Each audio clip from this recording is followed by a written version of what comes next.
For many of us, the concept of health is defined as absence of disease. But do you really believe that to be true?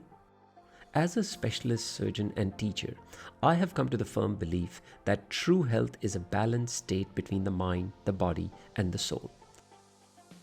Under the Knife with Dr. Arun is an attempt to tap into the wisdom of world experts from various fields to learn practical tools that can allow us to change our own destiny. Not just in the field of health and wellness, rather in every facet of a fulfilled life. But it begins with health. Because as Emerson said, health is our first wealth, the value of which is only recognized when it is lost. Join me in welcoming another global expert in this episode as we explore some amazing self-empowering ideas today.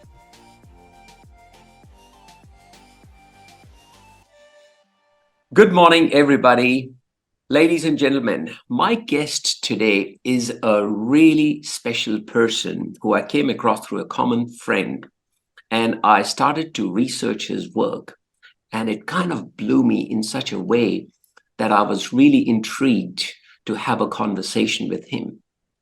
Andrew Griffiths is well known as Australia's small business guru. He's published 14 books that have been translated into many languages and are available in 62 countries.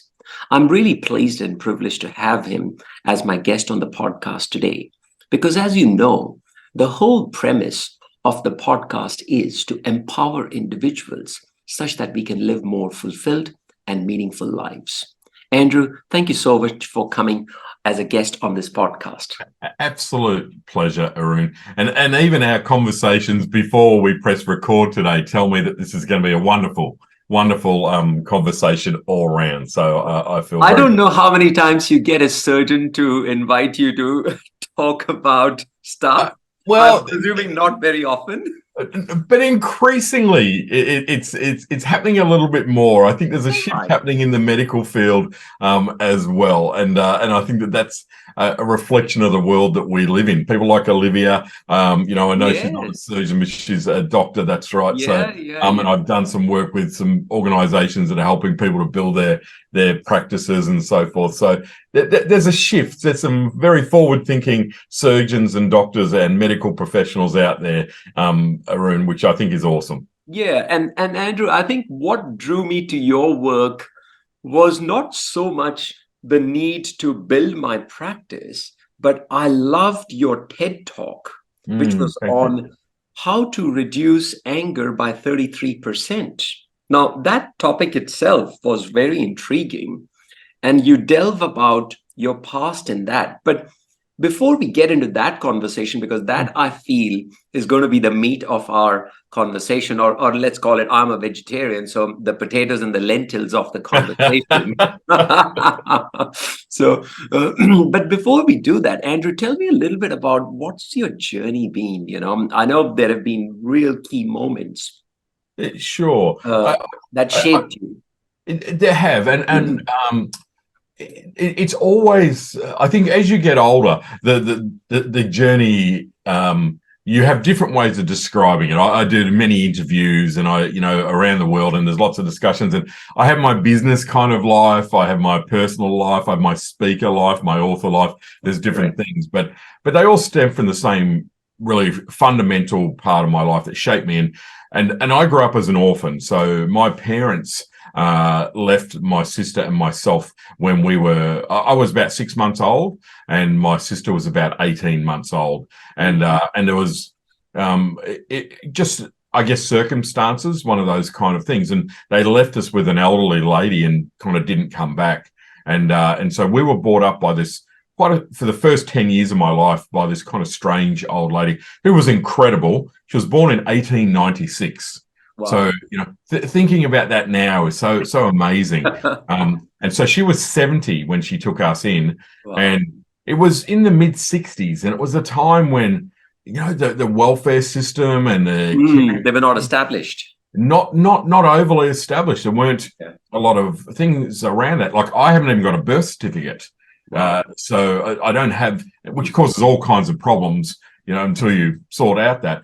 but we lived with this old lady. She had all kinds of issues. She had dementia. There was a lot of confusion for us, because it was amazing that she took us in, and we were, as we got a little bit older, we understood that if we went with her, where would we be?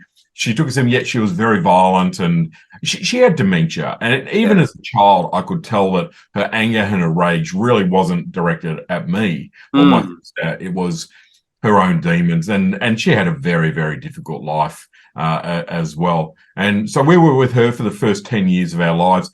And, you know, it's really interesting, because people go, oh, my God, how come you don't hurt puppies, and how come you're not in jail with that kind of upbringing? Because of that upbringing leads to crime and all the other things that you tend to follow. But the reality is, obviously, there were good values in there as well. There were things that she taught us, that she was an amazing kleptomaniac. She'd shoplift like crazy. She would make us go and steal pot plants off of people's verandas and all of this kind of stuff. Yet, and the violence was there, and she swore like a Melbourne wolf, all this kind of stuff. That contradiction, though, I'm actually a good human being. Because Andrew, I think what intrigues me is, you know, medical science tells us, and we know this intuitively too, that what you feed a child, a baby, in the first 5 to 7 years, their brain is like sponge, soaks everything. But not only that, it actually leaves a genetic imprint. That means if this has been done through experiments done in mice, where they actually took a bunch of, you know, feminine mice, and they gave them a smell of the orchid flower. And when the smell was released in the cage, they would give them an electric shock as well. Okay. This was the first generation mice. Then they reared babies, and then they took 6th generation mice. And when they would just release the flavor or the smell of orchid flower, and they would measure their stress hormone levels of the 6th generation, mind you, not the 1st generation, the 6th generation. Amazing. That would still be having there. Yeah, incredible. Response. That stress response was still there in the 6th generation. So the point I'm trying to make is that I commend you that for having that sort of an upbringing that you're describing, without parents, and that rough childhood, the early formative years. I commend you and acknowledge you for making such a beautiful life of yourself. So that's what I want to talk about, because as you and I were speaking, we are all stuck in our own stories, you know, that we tell ourselves. We are. And it's very, because I get asked that point a lot. Let me just finish a little part of that. From the age of 10, we got taken off of this old lady, because the violence had escalated. She'd actually fractured my skull, and I ended up in hospital. And of course, in hospital, I was covered in burns, and she would pour boiling water on me. She would, she had this real hatred of men, and it was again her own side into dementia and stuff like that. And obviously, at the hospital, they knew that I'd been suffering abuse, you know, on that side of it, and so the welfare then got involved, and we ended up in living in some state-run facilities, and you know, and we ended up getting adopted, and by a couple, or fostered by a couple. But the sadness about that really came that our foster mother died of cancer 6 months later, and we were with our foster father, and he began to abuse my sister, and you know, it just became this horrible thing up until about 15. I moved out and just started living, you know, wherever I could get a bed, you know, at 15, and my sister was a little bit older. But that was the formative years, and you're, you know, exactly what you say there. The question I always get asked is, again, why aren't you pulling wings off butterflies, hurting puppies, in jail? And I don't. You know, I do know that I've made conscious decisions, and I know it's a part of a bigger conversation, but the nature-nurture concept, you know, like, even with all of that went on in my life, and believe me, I'm not a victim about it in the slightest, because it's all led to me where I am today. But I don't really know, like, how much of it is, I could have easily have picked up all of the negative habits, and I was definitely going down that path. I smoked heroin. That's the default, right? Oh, and it's the easy path because dysfunctionality attracts dysfunctionality. You're with heavy drinking, heavy drug taking. So I stole my first car to learn how to drive.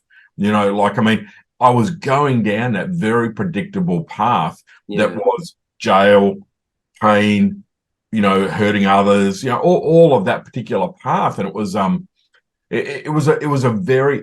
was the easy path. That was the easy path to follow because you attract other people who are hurt and broken, hurt people kind of concept. Hurt people.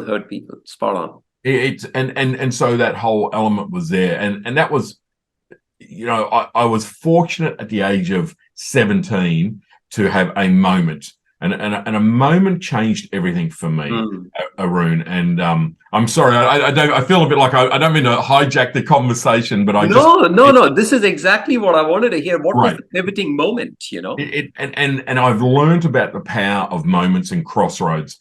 And I was 17. I'd been living on a friend's couch, and I was hanging out with the wrong kind of people, and I was one of the wrong kind of people. It's not all them. I was a part of that group, and I had a very, very powerful moment. I was literally waiting. I somehow managed to finish high school, and in amongst what I was doing, didn't do anything terribly well, but I got through to finish at least. And it was so I was at that in between little period of time. I was waiting to get picked up on a Friday afternoon.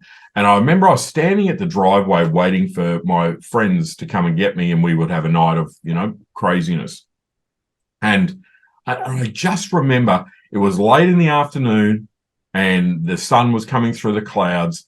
And I had it actually felt like an epiphany for me. And it was, this is a crossroad. You turn left or you turn right. And to turn left means go back inside, get your bag, pack up and get the hell out of there and start a new life, or turn right, get in the car and go. And it was as black and white as that for me. And I went back inside, got my bag, and I disappeared. I was living in Sydney at the time.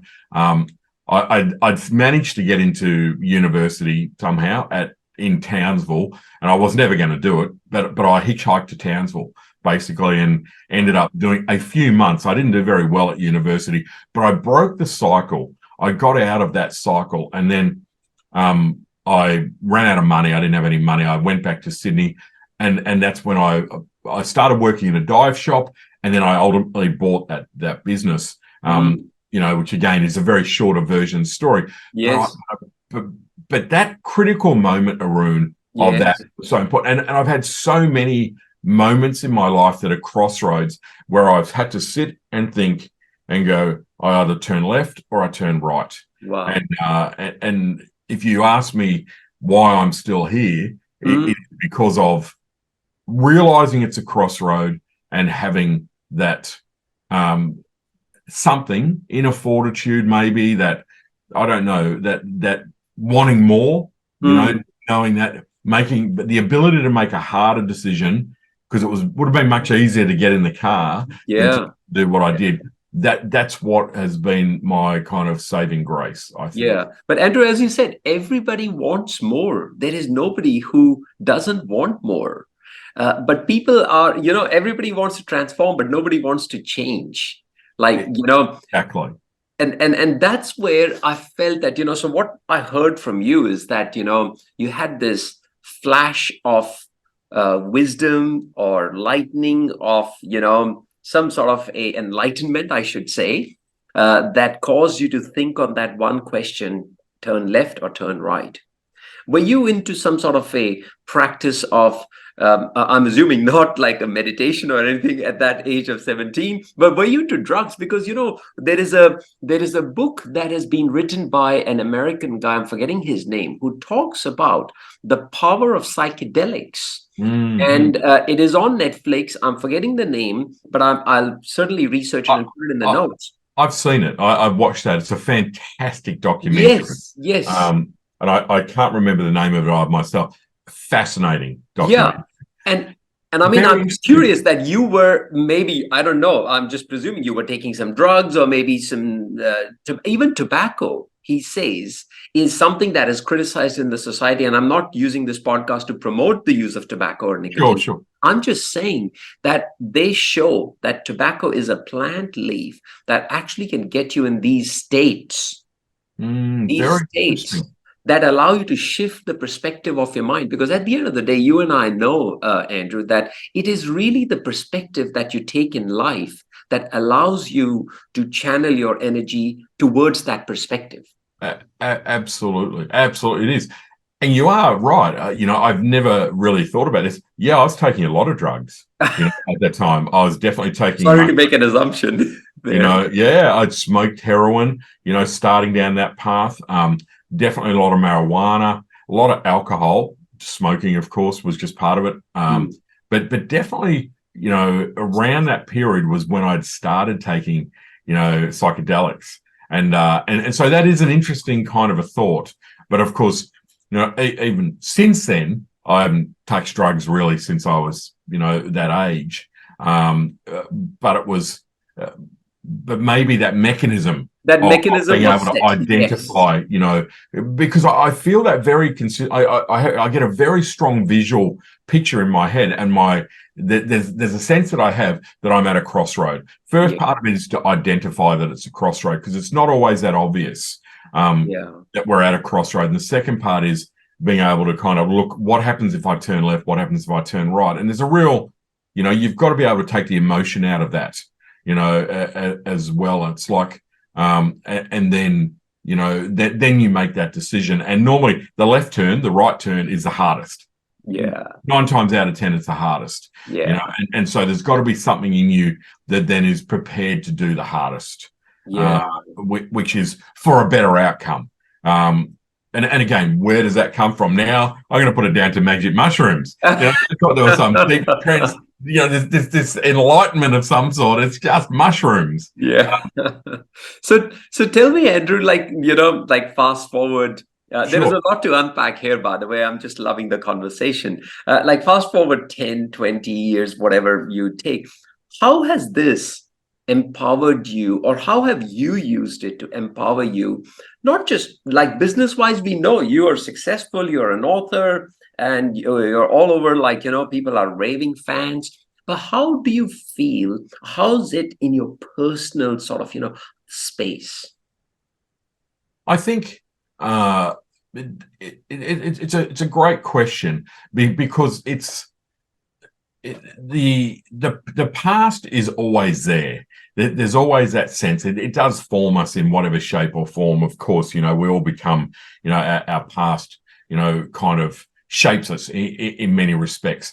I think that the biggest and most interesting part about it for me is I feel like I spent the first 17 years of my life being told that I was worthless. I had no value, and I was in that situation, and I believe that I've spent the rest of my life trying to prove everyone different.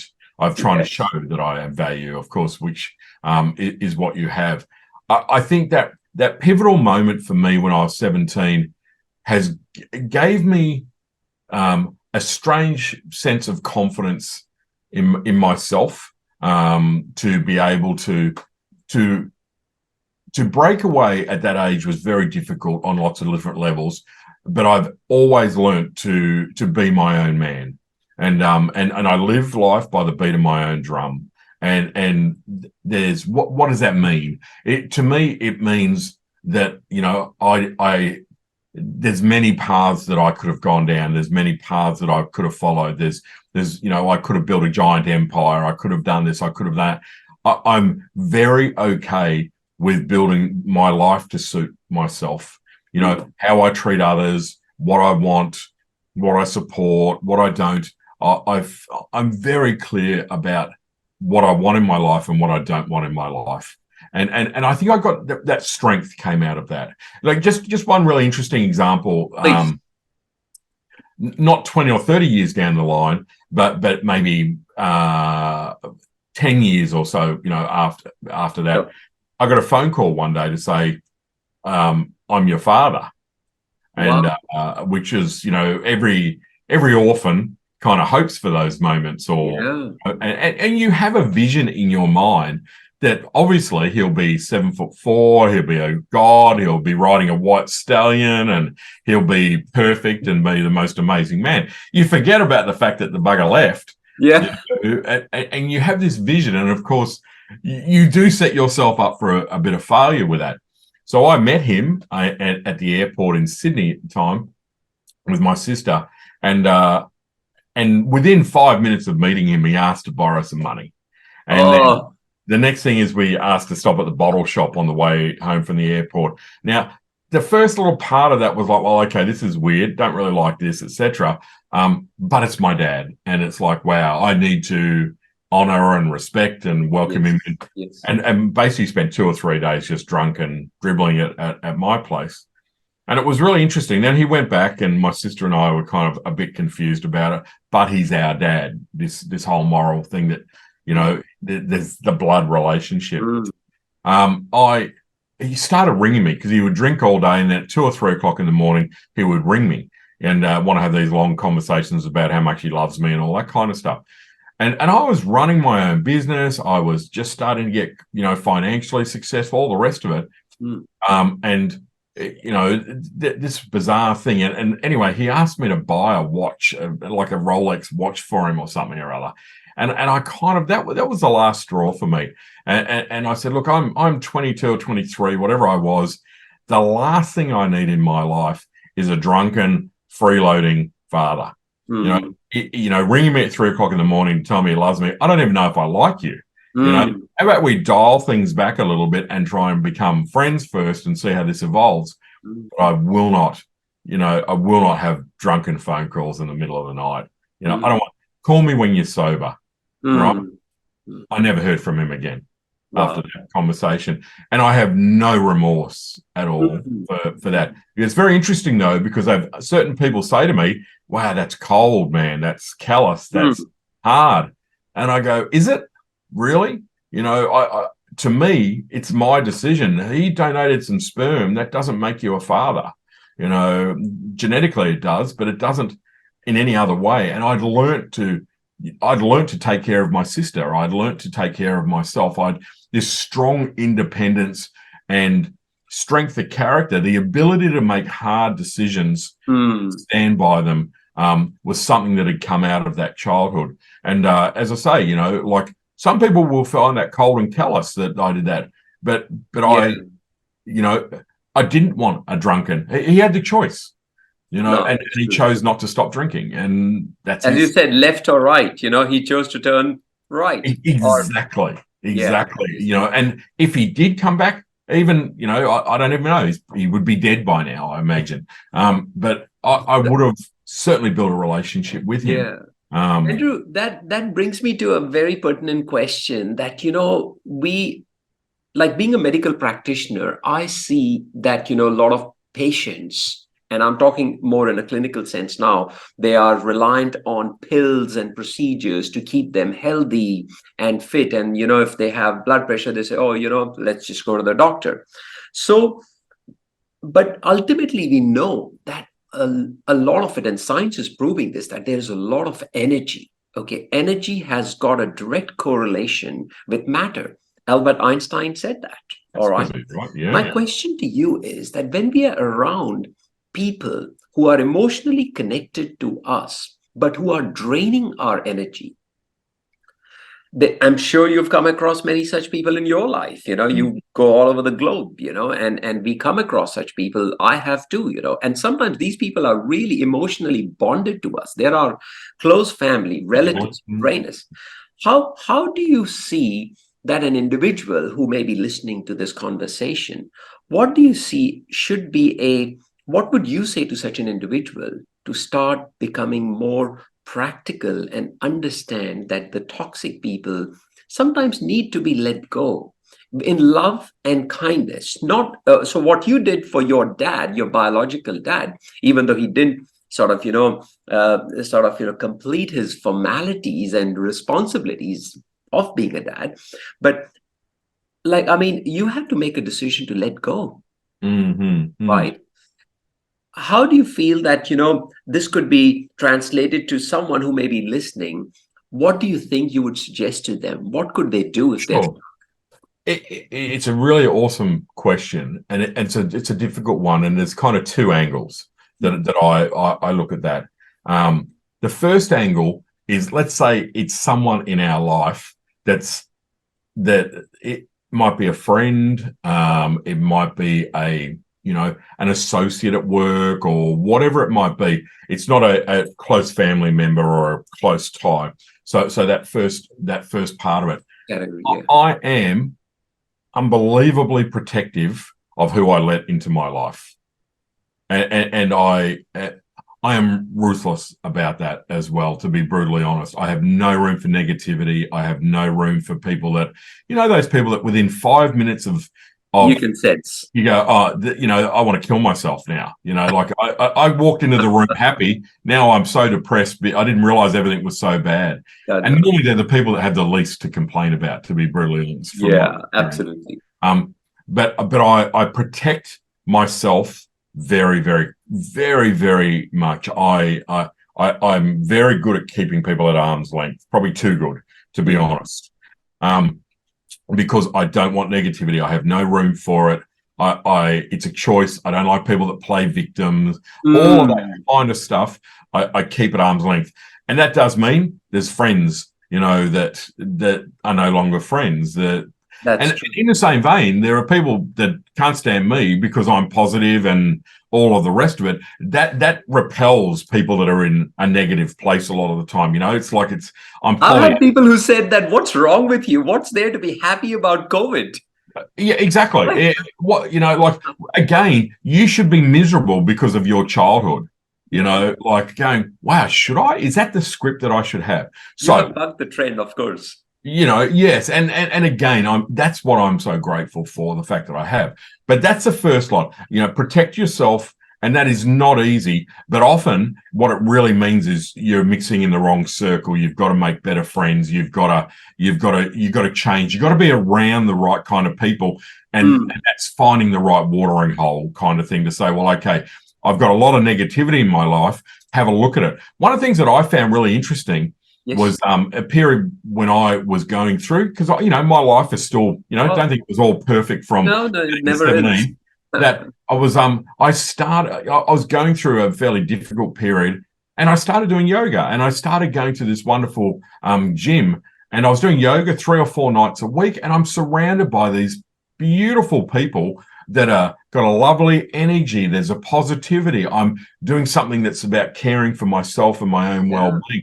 Admitting that. All of a sudden, my friends change from it's the end of the world, it's terrible, it's this to these beautiful, self-caring, nurturing people. And I went, wow, I had to change that. And people going, oh, you're coming, we haven't seen much of you, and kind of going, well, maybe we'll catch up sometime soon.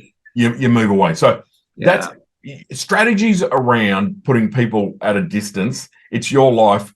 If you choose to let those negative people in, then you'll pay the price, unfortunately.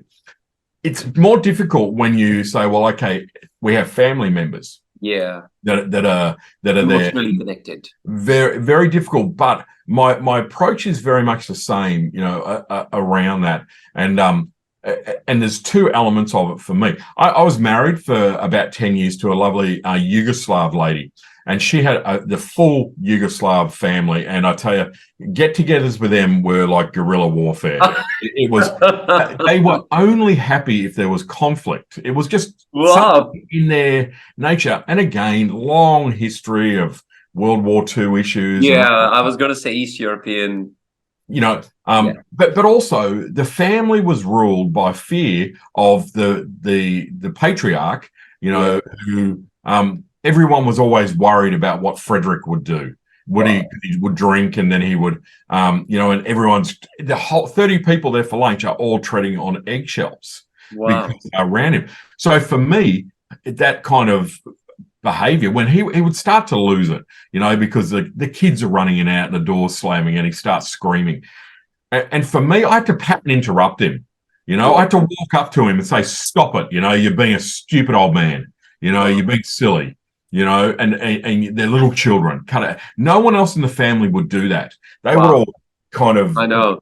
to this, and I would never have heard him or anything like that, but he just then stopped and sat down, and he was so in the groove of his behavior. You challenge the behavior. And everyone else was in the groove of, Frederick's doing this. We all now assume the cow position, and yes. Everything is awkward and horrible. Kids are all crying. Everyone's upset. The afternoon is ruined, and it's like, like it needed to be interrupted.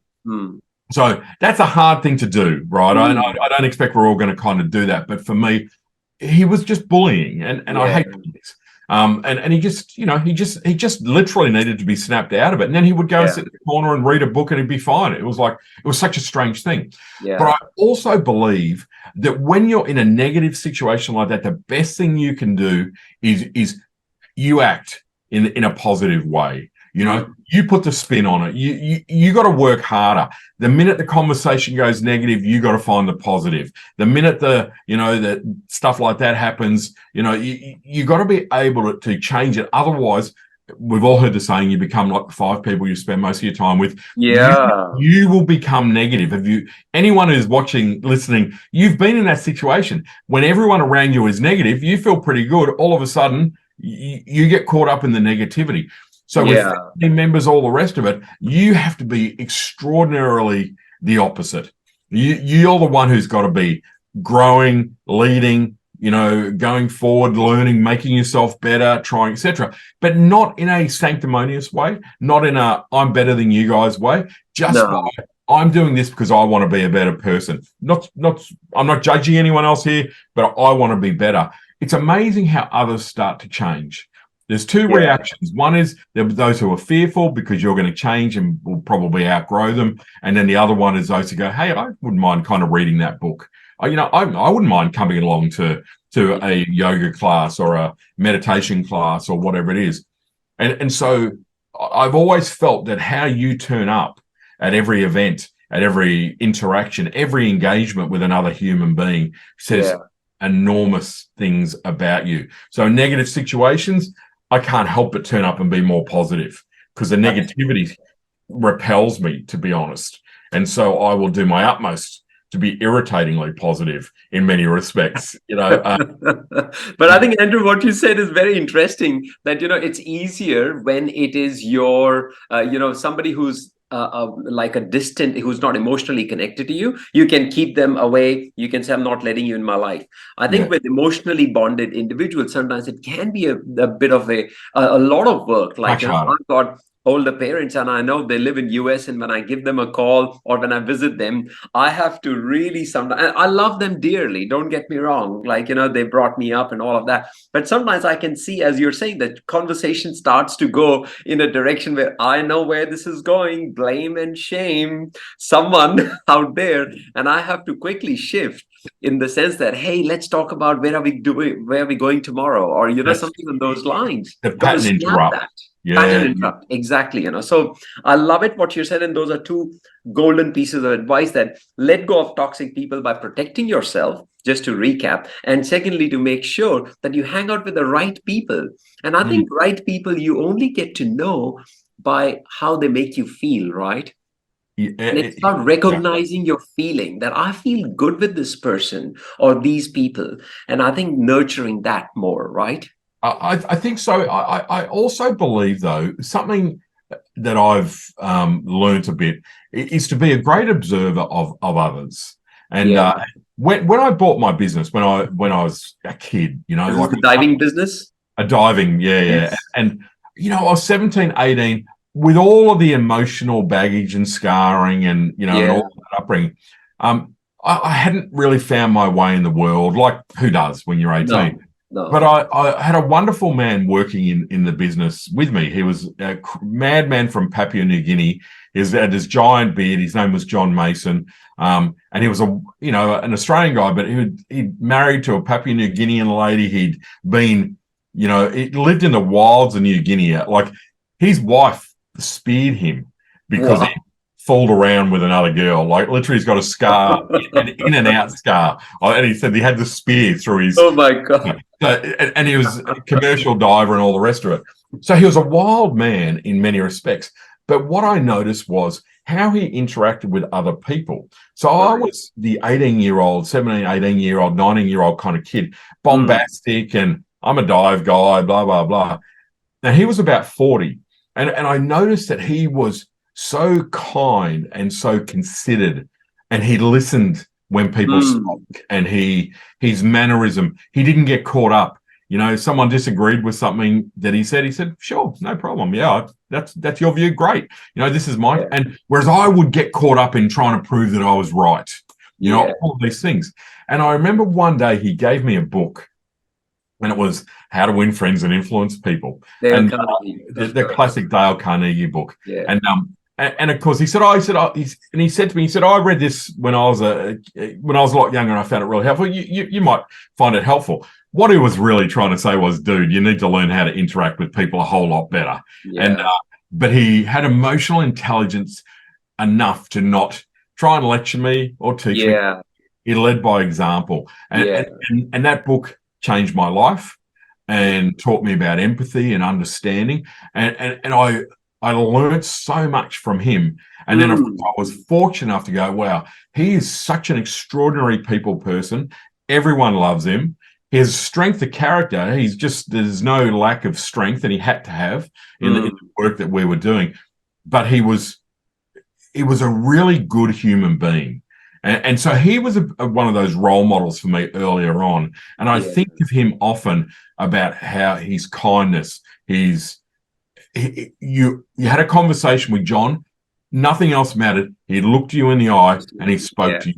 He had that one-on-one connection. I learned all of that side of it. And I think throughout life for me as well, I've definitely looked for those people, Arun, those people who you go, they've got a presence of some sort. And I've really worked very hard on my own presence. For sure. That what I bring to the table is 100% focus, my energy. I'm never distracted. I'm never having half a conversation with you. If I'm talking, whether you're the guy selling me a coffee or whether you're the head of, CBS in America, my attention is 100%. And in the world that we live in, I think it's very hard to do that, but it's one of the greatest skills that I've learned.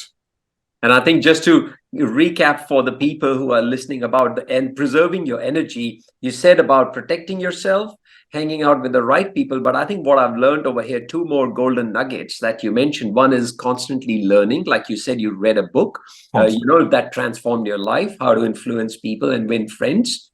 And very importantly, to find role models. And I think that is what allows us, Andrew, I've come to the firm belief that any adversity, crisis that you are going through, there are people in the world who have already gone through that. Totally. And who have achieved amazing success from there. Exactly. They are your role models. And in this day and age, we can find such people easily, like how I reached out to you on LinkedIn. It's so easy in the digital age. And if you come with the right energy, you get the right response. And we think of role models in our role. So you could think of that surgeon is my role model as a surgeon, or that business owner. For me, it's Mark Bouris, for example, is a role model. Whatever. Yeah. We often don't think though about who do you want to be like as a human being. Correct. Like more so even for that, and that's who more of my role models are. And you know what? They're not the big and famous people. My role models are the in business is a lady in Cairns who sells roast chickens for the last 40 years after fleeing from, Eastern Europe with her 2 children, and she built a business in her life. That to me, she's far more impressive to me than the founder of Facebook or the Elon Musks of the world. Yeah. To be really honest, And so I also think though that I really look to people who I admire for how they treat other human beings, because my lifelong mission is to be better at how I treat others and how I treat myself as well, to be really honest. And that awareness all started for me with that one man. And I think, Andrew, exactly as you said, one of my surgical mentors said that, Arun, it's not like you are here to become a great surgeon. Like, yes, what do great surgeons do? And it's the personality of the individual. The way you do one thing is the way you do everything. Yeah, If you so cut true. corners in everything in life, well, that's what you're going to do in surgery as well, which is such a precise science. You're playing with someone's life. So, Mhm. exactly as you're saying, that the way you do one thing is the way you do everything. You got to take care of others as much as you take care of yourself. One little thing, and I know we're almost out of I time. know. If I can just add one more thing that I've Please. learned, it is so critical. And it's feedback that I get all the time. And people say, Andrew, the thing that I love about you is your consistency. Yeah. And for me, I used to think, oh, see, that sounds like I'm boring, right? Like, and they go, no, it's not about that. It's like they've seen how I act and how I interact on stage, off stage. I'm exactly the same. Yeah. I'm the same now in our interaction here Yes. as I was 10 years ago, 15 years ago, 20 years ago, 25 years ago, 30 years ago.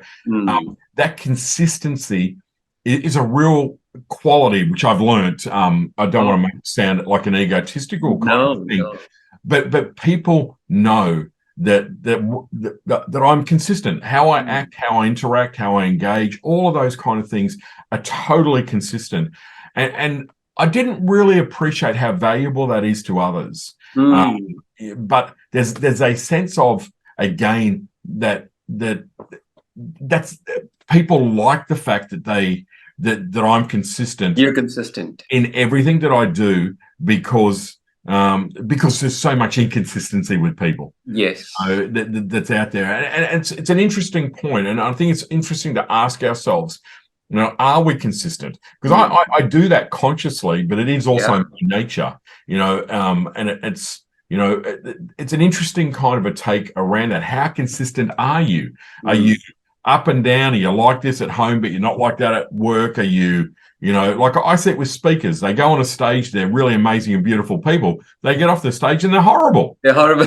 And you go, two personalities, right? Who was that?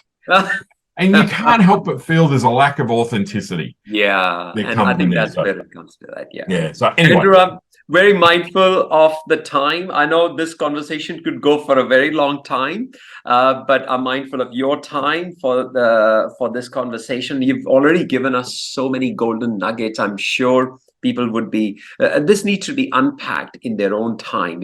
Sure. I'm coming to the final three questions that I ask all my guests.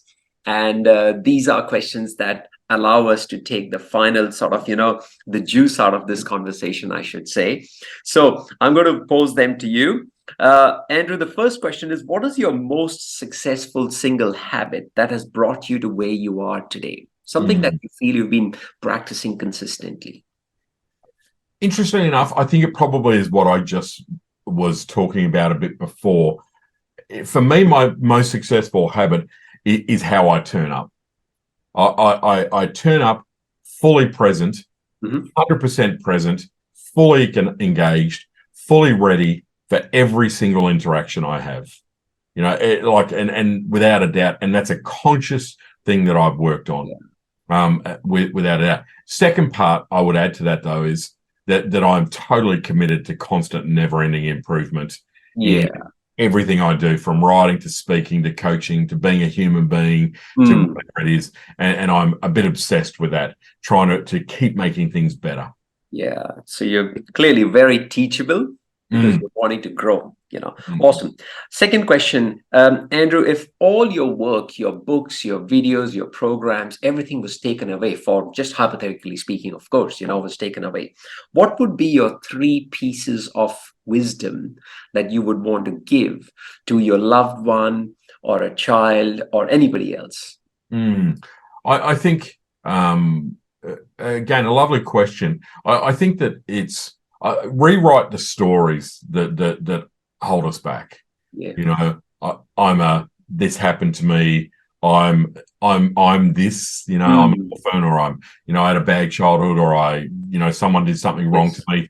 Rewrite those stories, and turn them into a more positive kind of story, you know, like me being an orphan gave me incredible strength. And it gave me, you know, my sister died at a young age. She died of a heart attack at the age of 35. And that was the worst thing that could ever happen to me.